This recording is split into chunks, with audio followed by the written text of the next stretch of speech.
Okay. To start us off into chapter 4, we are going to get our introduction to this thing called a chain rule. It's just another layer in our ability to take the derivative of different types of functions. The chain rule is one that we will use when our function is what's considered a composite function, made up of a function inside a function. To kind of give you an idea leading into that, what do those functions look like? I kind of put together some composite functions. These are not what they all look like, but just gives you some ideas of how to recognize a function inside of another function and how you can kind of think of the outer function and the inner function. So just kind of talking through these 5 functions that are up here. Looking at this first one, as we do our chain rule, the outer function that I would look at on this one, I would consider being just the tangent of x. And the thing that is being plugged into, or the inner function of this, is a 3x. Okay, and I'm just kind of talking through all of these again to see them as like an outer function and an inner function. On this next one, again, the outer function being cosine of x, and the thing that's being plugged in for x is x squared plus 1. Or the inner function would be considered x squared plus 1. On the next one, seeing them in the exponential format, the outer function on this I would consider just x squared, and what's being plugged into the inside of that is the 2x plus 5.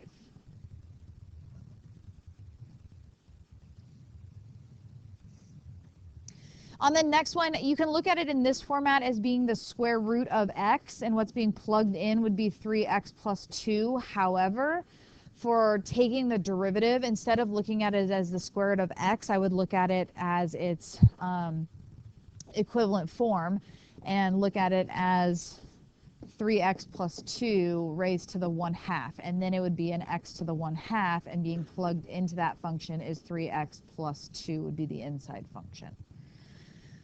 Same exact thing, but just easier for us to take a derivative when we see it as x to the 1/2. The last one I want to talk about, again, looking at it as a different form of the same thing. Instead of sine squared x, understanding that anytime it is a trig derivative squared, that really it'll be easier for you taking your derivative to think of this as the sine of x quantity squared. That is the same thing. And then if we look at it in that way, the outside function would be x squared, and the inside function, or the what's being plugged into that, would be sine of x. Okay, and being able to kind of pull apart those layers as we go.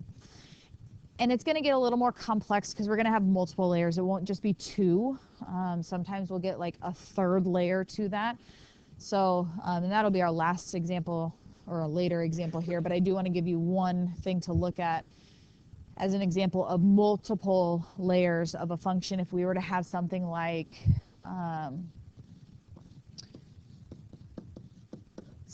this actually would have 3 different levels to it as far as looking at the inner and outer functions. Again, looking at this as just an equivalent form, that would be like tangent of 3x minus 7 squared, right? So then if we looked at this as like the outermost function is something being squared, or an x squared. And what's being plugged into that is this tangent of 3x minus 7, which actually, if we're kind of looking at it as just generic functions, is like a tangent of x, with being plugged into that is the 3x minus 7. So kind of a 3-layer process here for the 3 different functions as we work our way each layer of function. And we want to think of them as those layers of function as we do this chain rule, because we can only attack one layer at a time in your chain rule. Okay, so here is your chain rule in mathematic notation, and then we'll kind of start doing examples, and I think it'll again become a little more clear the more examples we do. But this is referring to any of those functions that we just saw on the last page, a composition of functions. So a function inside of another function. If we're to have a composition of functions and I'm supposed to take its derivative, we can only take the derivative of one layer at a time. And the inner layer as we do that does not get changed. And that's the hardest part of the chain rule, in my opinion. So what they do is they do the derivative of the outermost function, leaving the inside function completely unchanged. And then we multiply it by the next layer's derivative. And if we were to have multiple layers besides just two, we would continue that pattern, is that you take the derivative of each layer individually, not changing the inside of that function. So this whole not changing the inside of the function, this part of it, leaving g of x unchanged as you do the derivative of the outside, is what people struggle with probably the most on this, is they want to take the derivative of everything as they see it. Well, we do the derivative of the outer layer and leave the inside alone. So we do not touch that until we take the derivative of that in the next step. Okay.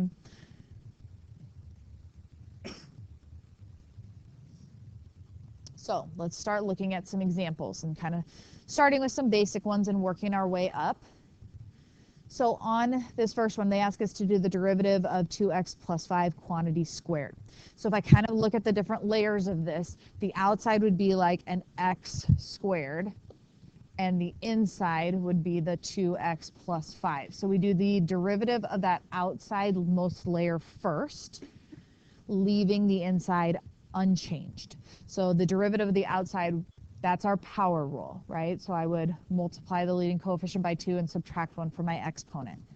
So multiply my leading coefficient by 2, which is 1 times 2, subtract 1 from my exponent. Leave the insides unchanged. And then we move to the next layer and take the derivative of that. Well, we only have one other layer, and that is the 2x plus 5. So now I do the derivative of 2x plus 5, which is 2, right? And that would be taking the derivative of that composite function. Typically, you would see this cleaned up a little bit, maybe just taking 2 times 2 and getting 4, or distributing that all the way through. Kind of depends on what you're using it for. Questions on our process here?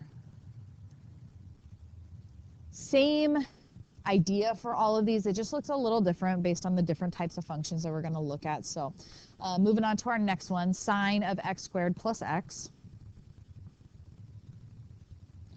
So again, kind of just working with our basic 2 layers, outer function, inner function. So again, if I kind of narrow this down by outer function, inner function, I would say that our outer function is a sine of x, and what's being plugged into that is the x squared plus x. So again, we just focus on one layer at a time. So taking the derivative of our outer function, derivative of the sine is cosine. And again, that inner layer stays unchanged. So it just becomes cosine of x squared plus x times the derivative of the inside function. And the derivative of our inside function would be just power rule and sum. So 2x plus 1. Okay. Now, the next statement is not meant to be like, I don't know, beneath you or anything like that. But I do want to point out, when we go to clean this up algebraically, sometimes, again, the algebra is the hardest part of calculus. For example, some people want to say that this is multiplication that can be distributed through here. This is not multiplication. Okay, this is a function, and this is the inside of that function. So it is not the cosine of x squared plus the cosine of x. It doesn't work like that. Okay, so make sure you're not distributing there. However, if I wanted to combine these, I could distribute this function through here and say that this is like 2x cosine of x squared plus x plus, and then multiply that times 1 cosine of x squared plus x. So it's always good to kind of freshen up our algebra skills there, but making sure that we understand that what follows a trig function is what's inside that, not to distribute the trig function through that, right? Okay. All right, so let's go ahead and try some. The one on the left-hand side here should be very familiar to what we just did. The one on the right, I'll let you work on that one for just a second, and then we'll go through answers here together.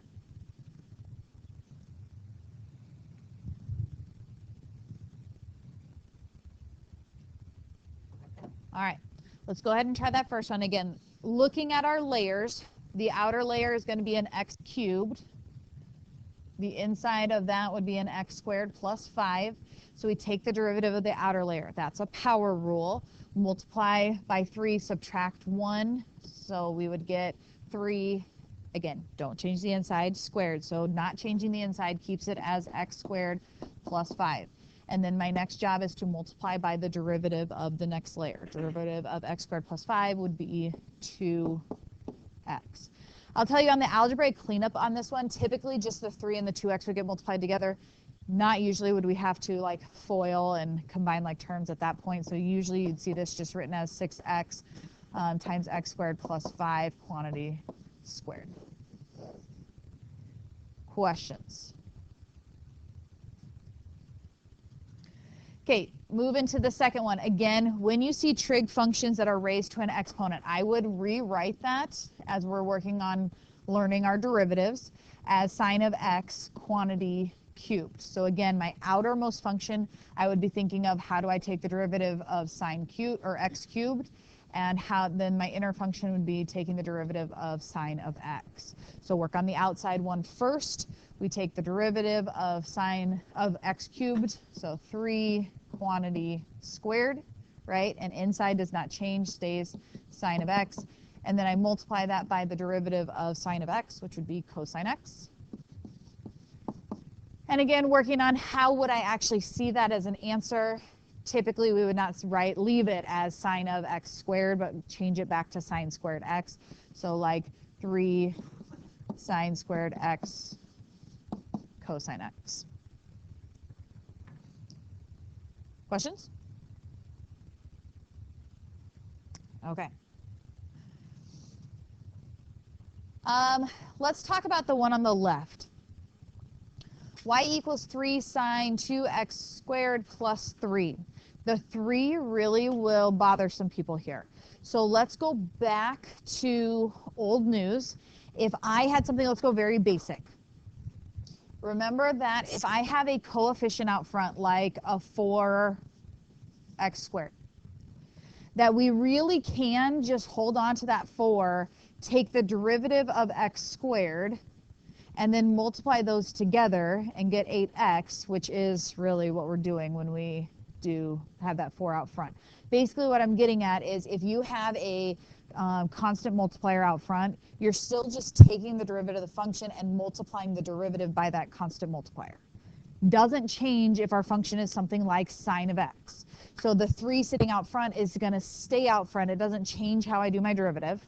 It's going to stay out front and it just multiplies the answer of my derivative by 3. Okay, so on this, my outermost function I would say is 3 sine of x, and then the inside function being 2x squared plus 3, and the derivative of 3 sine of x is just 3 times the derivative of sine x, or 3 cosine x. So again,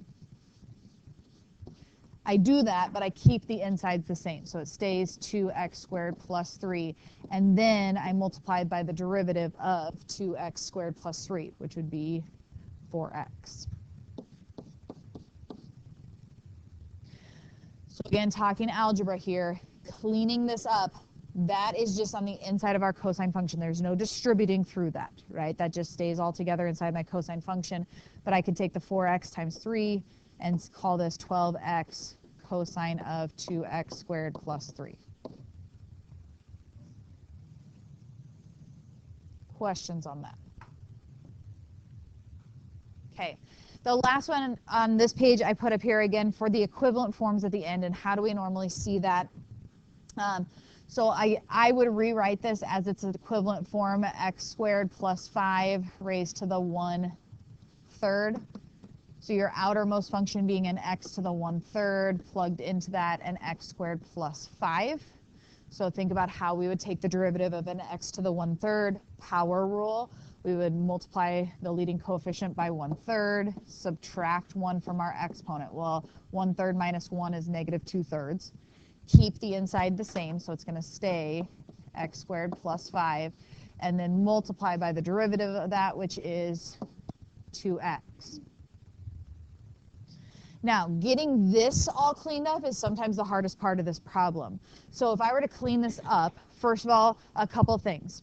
Negative exponents come from the denominator, where that 3 is. So as I move this around, the 3's in the denominator, this is all in the denominator because of the negative exponent.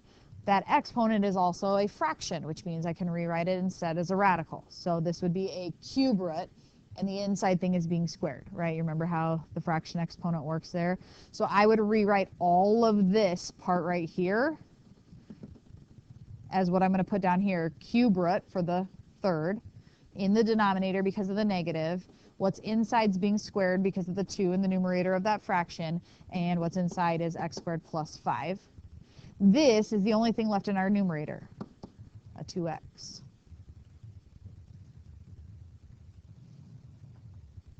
Any questions on that?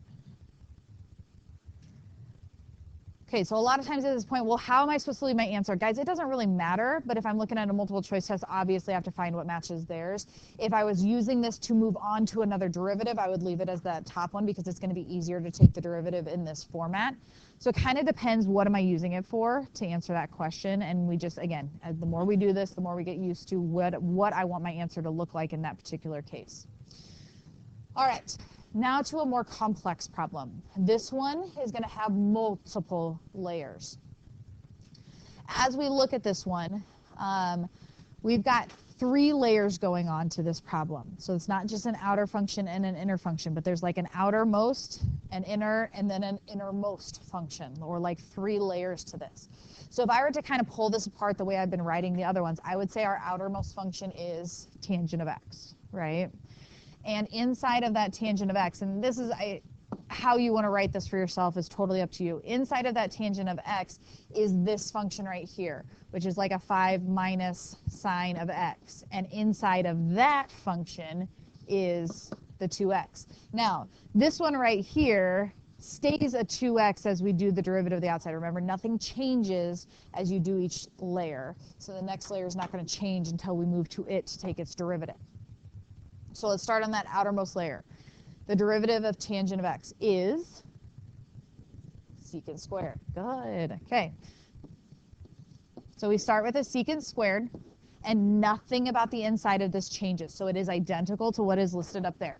5 minus sine of 2x. Then we move to the next layer, and the next layer is that 5 minus sine of 2x. And I'm supposed to take the derivative of that. Okay, well, the derivative of 5 is 0, right? The derivative of, well, negative sine would be negative cosine, right?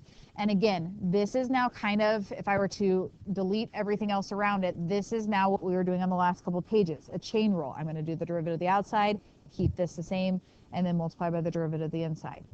So derivative of the outside would be negative cosine, leave the inside the same, then multiply by the inside of that function. And the inside of that is a 2x, and the derivative of that would be 2. Okay, cleaning all of that up. Again, not much we can do at this point. Probably put the negative and the 2 together out front. Cosine of 2x, secant squared, 5 minus sine of 2x. That's all we can really do on that. Any questions?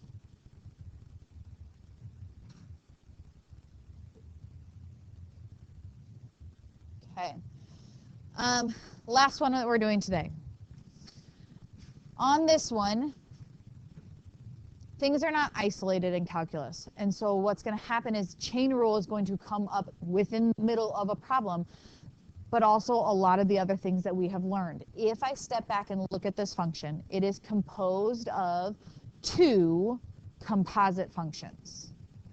We have the first composite function here, x squared minus 3x quantity squared, times the second function, 3x plus 4 quantity squared. So we've got a function that is a composite function times a second composite function, which means we actually need to start attacking this derivative using our product rule. right? Okay, so product rule says the first times the derivative of the second, and the derivative of the second is going to have to make me use the chain rule because it is a composite function. So doing the derivative of 3x plus 4 quantity squared, we apply our chain rule, which would be the outermost function is our x squared. Derivative of that would be 2x. Leave the insides alone, so leave that 3x plus 4 in there, times the derivative of the inside, and the derivative of 3x plus 4 is 3. So this would be first times the derivative of the second, plus second times the derivative of the first. And the derivative of the first, again, is a composite function. So again, we have to apply our chain rule. Outermost function being x squared. So if I do the derivative of that, it would be 2x. Leave the inside alone. Take the derivative of the inside. Derivative of the inside is going to be 2x.